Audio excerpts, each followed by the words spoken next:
Know that moment when your world just stops? Like everything goes quiet except for your heartbeat pounding in your ears. That's what happened when Rachel from HR slid that paper across her desk. Early retirement package, she called it. 45% of my pension, at 48 years old. I'm Harold Morrison, Hal to most people, and up until that Tuesday morning in March, I was a senior systems architect at TechFlow Solutions. 15 years of my life building the banking systems that kept this company running. 15 years of weekends, late nights, and missed dinners with my daughter Sophie. I didn't say anything at first, just stared at that number like it might change if I looked hard enough. 45%. They wanted me to train my replacement in India and then disappear quietly into retirement at 48, all so they could avoid the messy business of laying off someone my age. We need your decision by tomorrow, Rachel said, not meeting my eyes. She looked about as comfortable as someone getting a root canal. The new ownership wants to streamline operations. The new ownership. Pinnacle Corporation had bought us 6 months ago, and ever since then it had been death by 1,000 cuts. First, the free coffee disappeared, then the casual dress code. Now they were coming for the people who actually knew how things worked. I smiled and told her I'd think about it. Professional to the end, you know? But inside, I was already making plans. See, they picked the wrong guy to push around. I didn't just work on those banking systems, I designed them. Every line of code, every security protocol, every backup procedure. 15 years of zero security breaches because I knew what I was doing. And now some 32-year-old MBA named Preston Wells thought he could replace me with offshore developers who'd work for a quarter of my salary. Preston was sitting there too, by the way, leaning back in his chair like he owned the place, which, technically, he did now. Regional Director of Operations, they called him. I called him something else, but I kept that to myself. Harold, he said, and I noticed he never called me Hal. This is really a generous offer. Most companies would simply terminate employment in a restructuring situation. Generous. Right. Like I should be grateful they were only cutting my throat halfway. The drive home was a blur. I kept thinking about Sophie, my 17-year-old daughter who'd be starting college next year. Her mother and I divorced 3 years ago, and Sophie chose to live with me. Smart kid, probably figured I was the more stable option. Little did she know her old man was about to become unemployed. Sophie was doing homework at the kitchen table when I walked in. She looked up and immediately knew something was wrong. Kids have radar for that stuff. Bad day at work? She asked. Could be worse, I said, which was my standard answer for everything. How was school? She launched into a story about her physics teacher, but I was only half listening. My phone had been buzzing with text messages since I left the office. Word travels fast in a company that's dying. The first text was from Hunter Davis, one of my team leads. Heard about the meeting. We're all screwed, aren't we? The second was from Isabella Reed, my most senior engineer. Preston told us we're being right-sized. What's your plan? But the third text changed everything. It was from Olivia Turner, a technical recruiter I'd worked with years ago. Hal, call me ASAP. Have something you need to hear. I waited until Sophie went to bed before calling Olivia back. She picked up on the second ring. Hal, thank God, she said. I've been trying to reach you for weeks. Are you still at TechFlow? For now, I said. Why? Because I have a client who's been asking about you specifically, Cameron Grant, CEO of Vertex Technologies. They're a fintech startup, and they need someone with your exact background. Legacy banking systems, enterprise security, the whole package. I almost laughed. Here I was, being pushed into early retirement because I was supposedly too old and too expensive, and meanwhile someone else was actively looking for my skills. What kind of money are we talking about? I asked. $175,000 base plus equity. And Hal? Cameron's been burned by young hotshots before. He specifically wants someone with real experience. $175,000. That was more than I was making at TechFlow, and they wanted to cut me down to less than half of that. I sat in my living room for a long time after that call, staring at nothing. Was I really considering this? Walking away from 15 years at TechFlow to work for a startup? But what was I really walking away from? A company that didn't value me anymore. A pension that wouldn't be worth much if they kept cutting it. A boss who thought my experience was a liability instead of an asset. I opened my laptop and started looking through my files. Not the company files, I wasn't stupid enough to steal anything. But my personal notes, my contacts, the relationships I'd built over 15 years. Information about which clients were unhappy with recent service changes, which CTOs were planning major system overhauls, which companies were starting to lose confidence in TechFlow's stability. Around midnight, I called Cameron Grant. He answered on the third ring, wide awake despite the hour. "Mr. Morrison," he said, "Olivia told me you might be calling. She mentioned you're looking for someone with my background. I'm looking for someone who can build trust with enterprise clients. Someone who understands that banking systems aren't just code. They're the foundation of everything these companies do. Someone who doesn't think legacy is a dirty word." We talked for 2 hours about system architecture, about the challenges of scaling fintech solutions, about what it meant to build something that would last. By the time we hung up, I had a job offer. The next morning, I walked into Rachel's office with my decision. Preston Wells was there, too, looking smug in his expensive suit and designer glasses.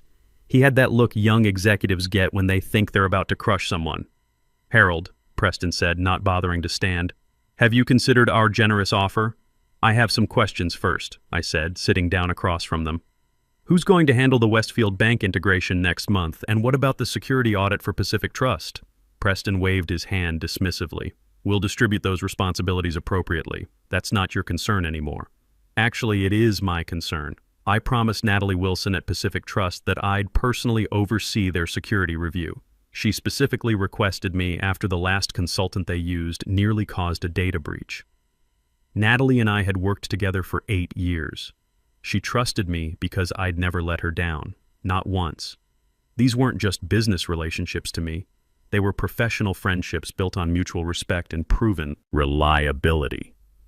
"Those are company relationships, not personal ones," Preston said, his voice getting sharper. "The client will work with whoever we assign."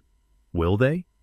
"Because Natalie specifically wrote into their contract that any changes to the technical lead require her approval. I helped negotiate that clause after the last vendor switch went badly." I watched Preston's face change as he realized I wasn't the pushover he'd expected. Rachel was looking increasingly uncomfortable, probably wondering why she'd agreed to let Preston handle this meeting. "Is it true you're moving the entire IT department offshore?" I asked. The color drained from Preston's face. Rachel suddenly became very interested in her paperwork. "Where did you hear that?" Preston demanded. "Is it true? That's confidential company information." "So that's a yes." I leaned forward. "Were you planning to tell me that before or after I accepted your early retirement package?" See, here's what Preston didn't understand about the technology business. Information flows like water. You can try to contain it, but it always finds a way out. I'd been in this industry for 15 years. I had friends at every major vendor, former colleagues at competing firms, clients who trusted me enough to share their concerns. I knew about the offshore plan because Noah Fisher at Westfield Bank had told me. His board was worried about service continuity after the acquisition, so they'd done some research on Pinnacle's track record. Turns out they'd pulled the same stunt at 2 other companies they'd acquired. Buy the company for the client base, gut the technical staff, move everything offshore, pocket the savings. Preston recovered quickly, settling back into his chair with a cold smile. "The offer is what it is, Harold. Take it or leave it. I'll leave it." "Excuse me?" "I quit. Effective immediately." The words hung in the air between us. Rachel looked like she'd been slapped. Preston's smile faltered for just a moment before he regained his composure. "Company policy requires 2 weeks' notice from senior staff," he said. "Check my original contract," I said. "The one TechFlow never bothered to update after the acquisition. Notice periods are waived in cases of constructive dismissal." I'd done my homework. Vernon Cole, our original founder, had been big on employee rights. That was back when TechFlow actually cared about its people, before we became just another line item on Pinnacle's spreadsheet. "You can't just walk out on your responsibilities," Preston sputtered. "Watch me." I stood up and headed for the door, then turned back. "Oh, and I've accepted a position with Vertex Technologies. Since TechFlow never implemented non-compete clauses, I'm free to take my knowledge with me." That's when Preston lost it. The corporate mask slipped completely, and I saw the entitled kid underneath all that expensive polish. "You've just made a serious mistake," he said, voice shaking with anger. "We'll be reviewing all of your communications and client interactions. If we find even a hint that you've been poaching clients or sharing proprietary information, We'll bury you in litigation." I felt a chill run down my spine. Not because I'd done anything wrong, I hadn't, but because I knew how these things went. Big companies with deep pockets could make your life hell even if you were completely innocent. The legal fees alone could bankrupt someone like me. But I'd been careful, meticulous even. I hadn't taken anything that didn't belong to me. No client lists, no source code, no internal documents. What I had was 15 years of experience, relationships built on trust and competence, and the knowledge of exactly which clients were getting fed up with TechFlow's declining service. "I haven't taken anything that doesn't belong to me," I said, keeping my voice steady. "My client relationships, though, the trust I've built over 15 years, that belongs to me, and I'm taking it with me." I walked out before he could respond, heart pounding so hard I thought it might burst through my chest. My team was waiting at my desk. Hunter, Isabella, and Abigail Foster from QA. They knew. Of course they knew. News travels fast in dying companies. "Is it true?" Isabella asked. "You're really leaving?" I nodded. The look in their eyes, part admiration, part terror, told me everything I needed to know about what they were going through. "What about us?" Hunter looked terrified. He had 2 young kids and a mortgage. "Check your emails in an hour," I said quietly. "All of you." I packed my desk quickly. Family photos, including the one of Sophie at her last science fair where she'd won 2nd place for her project on renewable energy systems. The world's greatest dad mug she'd given me for Father's Day, even though we both knew it was a stretch. The emergency inhaler I kept for her asthma, just in case. 15 years of my life fit into one cardboard box. Security escorted me out. Company policy for high-level departures, they said, like I was suddenly a threat after a decade and a half of loyal service, like I hadn't given the best years of my career to this place. But you know what? I didn't cry this time. Not in the elevator, not in the lobby, not even in my car. Instead, I pulled out my phone and started making calls. First to Cameron Grant at Vertex. "I've quit." They took it about as well as you'd expect. "We'll have legal ready," he said. "Don't worry, we've dealt with Pinnacle before." Second, to Vernon Cole. He picked up on the 4th ring, sounding like he was on a beach somewhere, probably spending his acquisition money.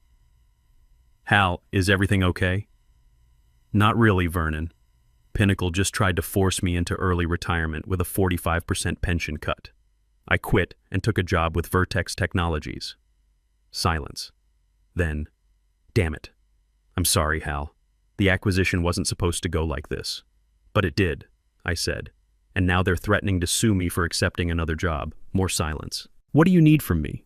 "I need you to remind them that you never implemented non-competes at TechFlow because you said, and I quote, 'If we don't treat people well enough to make them want to stay, we deserve to lose them.'" Vernon sighed. "I'll call Gerald Hayes myself. This isn't right." My third call was to Natalie Wilson at Pacific Trust. Our biggest client and the one whose security audit was scheduled for next month. "Natalie, it's Hal Morrison." "Hal, I was just about to call you. We need to move up the timeline on the security audit by 2 weeks. The board is getting nervous about some irregularities in our transaction logs." "Natalie, I need to tell you something. I'm not with TechFlow anymore. As of today." The shock in her voice was immediate. "What? Where are you going?" "Vertex Technologies, Cameron Grant's company." There was a long pause. "Is this because of the Pinnacle acquisition?" "We've been worried about that ourselves. Service has been slipping since the buyout." "It is. They're making major changes, including removing me from your account without telling you." Another pause, longer this time. "Without consulting us?" "Hal, we specifically wrote into our contract that any changes to the technical lead require our approval. You helped us negotiate that clause." "I know. They either forgot about that clause or they're hoping you won't enforce it." "Who's taking over the audit?" "They wouldn't tell me." I heard Natalie take a deep breath. She'd been in the banking industry for 20 years and had seen her share of vendor disasters. "Damn it, Hal. This audit is critical for us. The regulatory review is in 6 weeks, and if we're not compliant..." She didn't need to finish. Failed regulatory reviews could cost a bank millions in fines, not to mention the damage to their reputation. "Send me your new contact information," she said. "We need to talk about options."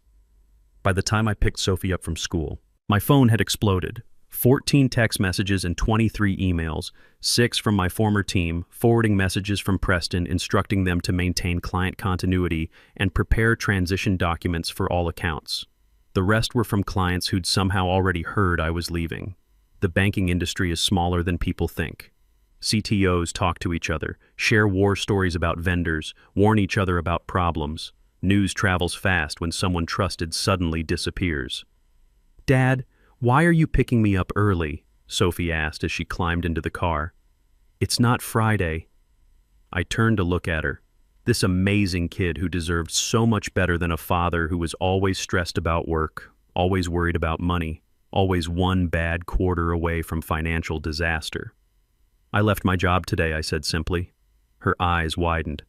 "The one you're always working late for? The one that makes you look so tired?" My heart broke a little. Of course she'd noticed. Kids see everything, even when we think we're hiding it. "Yeah, that one." "Good," she said firmly. "I didn't like how they treated you." Out of the mouths of babes. "I got a new job," I told her. "One that pays better and should give me more time at home. Better insurance for your asthma medications, too." She considered this seriously. "Will you be able to come to my graduation ceremony next month?" "Front row," I promised, with embarrassing signs and everything. She grinned. "Cool. Can we get pizza tonight to celebrate?" That night, after Sophie went to bed, my phone rang. The caller ID showed a number I didn't recognize, but the area code was familiar. Corporate headquarters. "Mr. Morrison? This is Gerald Hayes from Pinnacle Corporation." My blood went cold. The founder and CEO of Pinnacle Corporation was calling me personally. This was either very good or very bad. "Mr. Hayes," I managed to say, "I understand we have a situation. I've received calls from 3 of our major clients expressing serious concerns about your departure. They're suggesting they may need to reconsider their vendor relationships." I waited, not trusting myself to speak. "Are you actively encouraging our clients to follow you to Vertex Technologies?" "No, sir. I've simply informed them that I'm no longer with TechFlow. They've drawn their own conclusions about what that means for service quality and continuity." Silence. Then, "Pacific Trust represents an $8 million annual contract. Westfield Bank is $6 million. First National is $4 million. If they leave, others will follow. We've run the projections." I could almost hear the calculators running in the background. Someone had done the math and realized that my early retirement was about to cost them more money than they'd save. "What would it take to bring you back to repair this situation?" I almost laughed. "Almost? You can't be serious." "I'm very serious, Mr. Morrison. From a purely business perspective, it would be significantly less expensive to retain you than to lose those accounts. So I'm worth keeping when it costs you millions to lose me, but not worth treating fairly when it's just my career and livelihood on the line. Business is business, Mr. Morrison. I'm trying to offer you an opportunity here. No, thank you. I've accepted a position with Vertex Technologies, one that recognizes my value from the start, not just when the alternative becomes expensive. We're prepared to match their offer, plus a substantial retention bonus." For a moment, I was tempted. The safe play would be to go back, take their money, keep my head down for a few more years until I could actually retire. But I thought about Sophie, about the example I wanted to set for her, about what it meant to stand up for yourself when you're being treated unfairly. "It's not about the money," I said, surprised to find I actually meant it. "It's about respect. It's about 15 years of loyalty that your company dismissed without a second thought. It's about Preston Wells looking me in the eye and telling me I should be grateful for a 45% pension cut." A long pause. "What do you want then?" "I want you to treat the people who are still there better than you treated me. I want you to look at what Preston Wells is doing to that office and ask yourself if that's really the company you want to build. I want you to remember that behind every cost optimization and efficiency improvement are real people with families and mortgages and dreams." Another silence. "That's all? That, and stop threatening to sue me for taking a new job. I didn't steal anything. I didn't breach any agreements. I didn't violate any non-compete clauses because you never had us sign any. I simply refused to be devalued and found someone who appreciates what I bring to the table. No lawsuit, he said finally. You have my word. As for the rest, I'll be visiting the regional office next week to see things for myself. After we hung up, I sat in my living room for a long time processing what had just happened. The CEO of a billion-dollar corporation had just called me personally to try to get me back. Not because they suddenly realized they'd been unfair, but because losing me was going to cost them money. It was validation, in a way. Proof that my skills and relationships were valuable. But it was also deeply sad. How many other good people had they pushed out who didn't have clients calling to complain? How many talented engineers and project managers had accepted their early retirement packages because they didn't have other options? 3 days later, I started at Vertex Technologies. They gave me a real office with windows overlooking the city.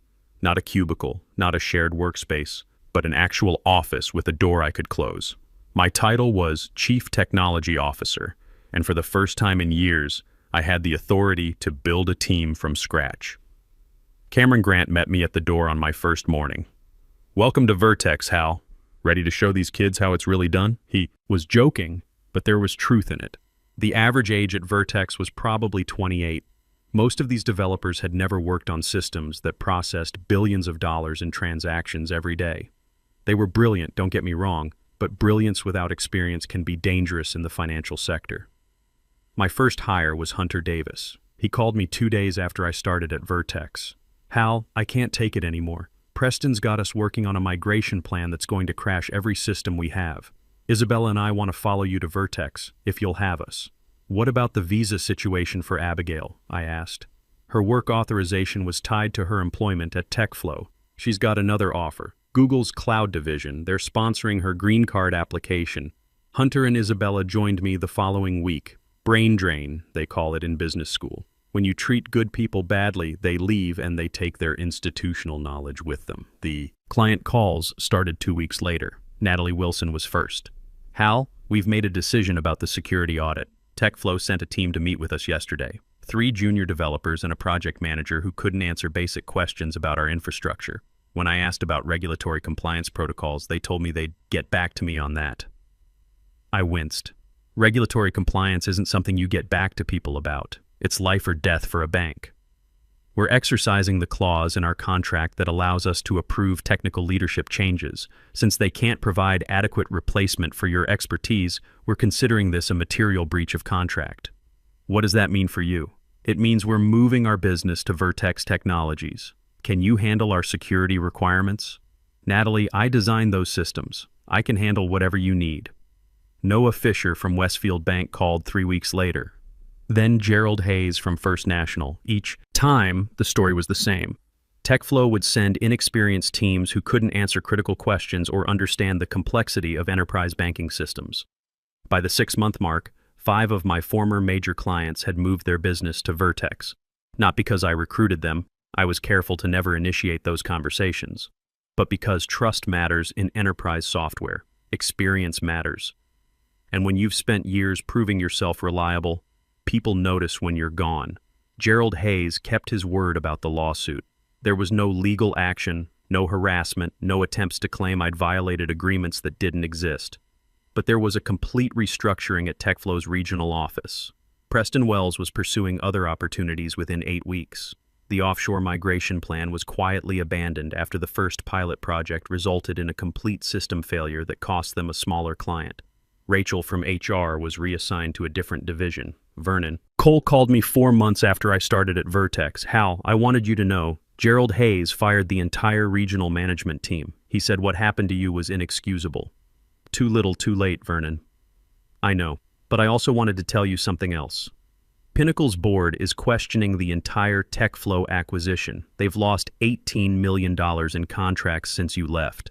The acquisition is being written down as a loss. $18 million. That's what my experience and relationships were worth to them. But they'd tried to force me into early retirement to save $90,000 a year. It's been 8 months now. I'm still at Vertex, building something that matters. My team has grown to 15 people, all of them skilled professionals who are treated with respect and paid what they're worth. We're not just another startup burning through investor money. We're building real solutions for real problems. The work is challenging but satisfying.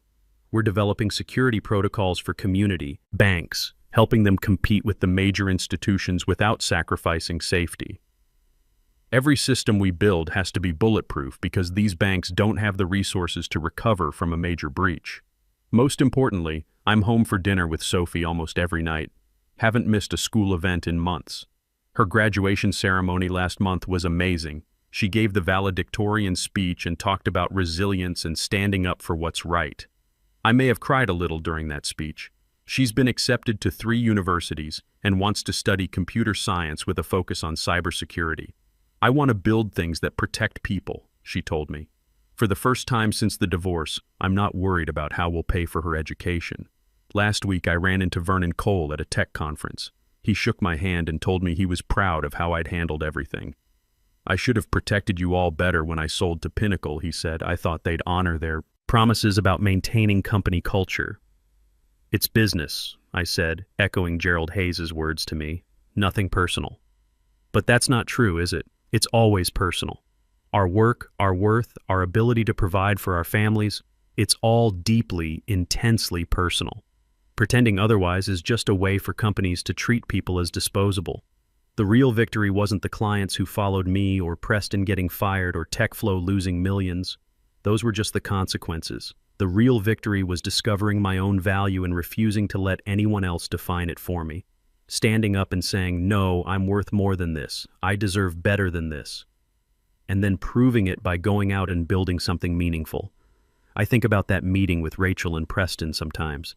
That paper sliding across the desk with their insulting offer. That moment when they thought they had all the power and I had none.